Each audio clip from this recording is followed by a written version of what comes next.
Hi, we're still on workshop number 2, and we're on at almost the last page. The 6 questions to ask during a job interview, and these aren't the only questions to ask. What I would suggest you do, if you don't feel comfortable with these, is Google it, because you'll see a number of different items of the different questions.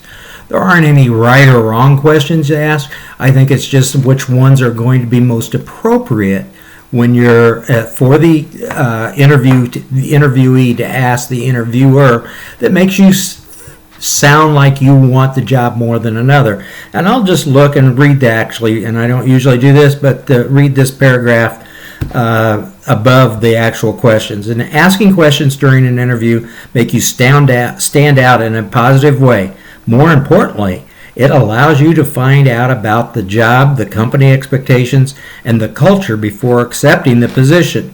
So you got to remember that they're not only interviewing you, you're interviewing them. You want to make sure that this is the right company for you to go in. It has the right culture, it has the right attitude, it's morally a good operation, and that type of thing.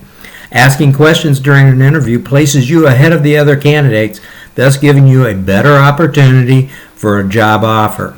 So you need to have these questions ready. You want to know this information. The other reason I think it's good to have other questions is if you got yourself into, maybe I'll use the word, a jam, where you've talked about something or you want to move away.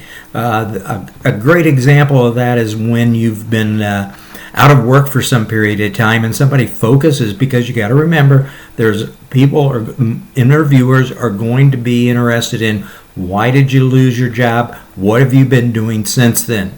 Well, if you need to have a canned response to that that's no more than 2 minutes. And in fact, if you can get a minute and a half, that's better. You need to have practiced this and practice it and have it by memory. Why? Because you don't want this particular question of what have you been doing or why did you lose your job to overcome all the other good qualities you have.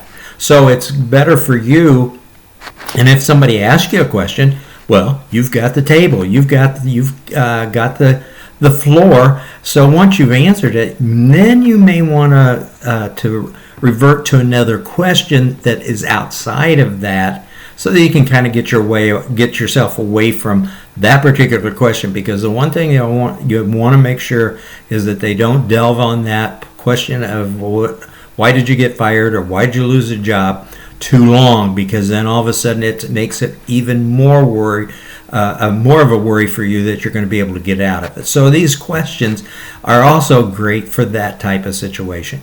But more importantly, you just want to have questions that will allow the interviewer to expand on what they're trying to do, because you don't want to get in a situation where you take a job and 2 weeks later, 3 weeks later, it's totally nothing that you want. Not that that can't happen. It happens to all of us. But you can mitigate that by just asking those questions.